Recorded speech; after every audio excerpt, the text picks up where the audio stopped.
Assalamualaikum warahmatullahi wabarakatuh.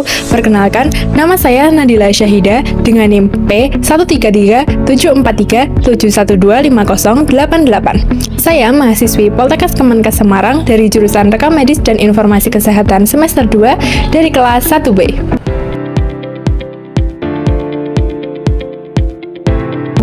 Pada kesempatan kali ini, saya akan membahas isu terkini yang sangat krusial dalam transformasi digital kesehatan di Indonesia, yaitu mengenai implementasi standar interoperabilitas HL7 FHIR atau Health 7 Level International Fast Interoperability Resource pada pertukaran rekam kesehatan elektronik atau RKE di tingkat puskesmas.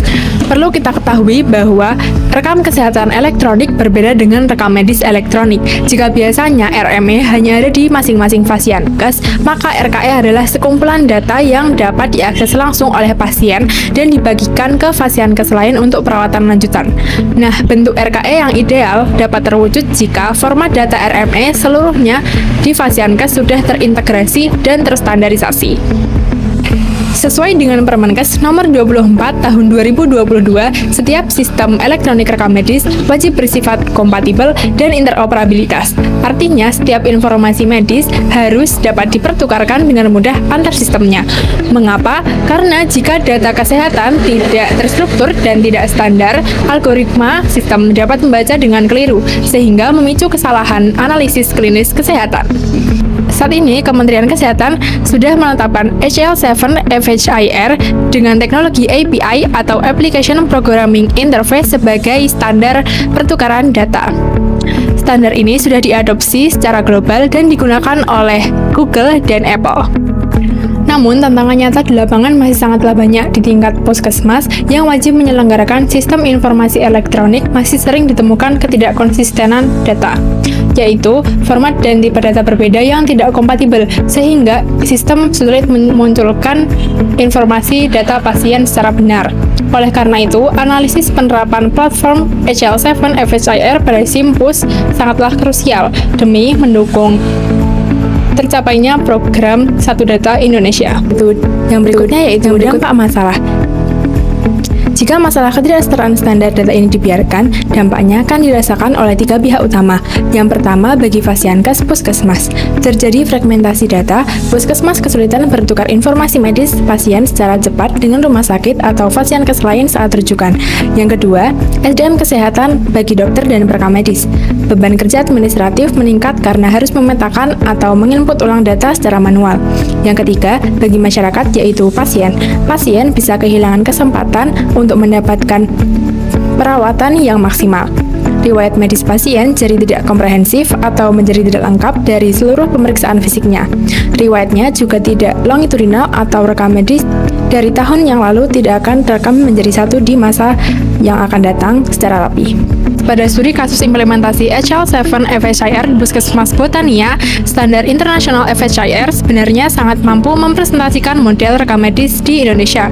Dari 97 elemen data yang diteliti, sekitar 84% sudah sesuai dengan spesifikasi FHIR. Namun, terdapat gap sebesar 16% atau sekitar 13 elemen data terutama pada identitas pasien yang tidak tersedia dalam standar internasional sehingga memerlukan modifikasi atau extension lokal. Hambatan lainnya adalah perbedaan standar prosedur dan obat. Di Indonesia, kita masih menggunakan ICD dan CM untuk prosedur dan daftar obat esensial nasional untuk obat. Sedangkan HL7 FHIR secara internasional merujuk pada SNOMED, CT, dan LOI. Selain itu, dari sisi manajerial, belum semua pengembang sistem Fasienkes mau membuka akses interoperabilitas untuk saling bertukar data. Selanjutnya, aturan hukum yang berlaku.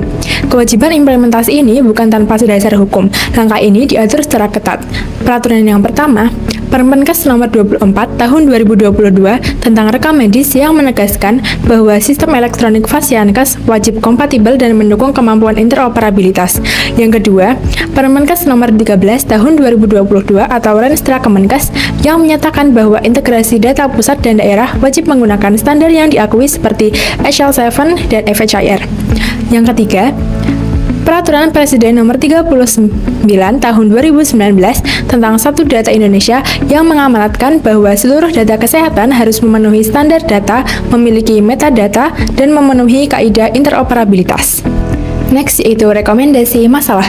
Yang pertama, diperlukan pelatihan berkelanjutan dan pendampingan teknis bagi tim pengembang Simpus dan SDM Kesehatan mengenai arsitektur HL7 FHIR dan terminologi klinis baru seperti Sunamed City.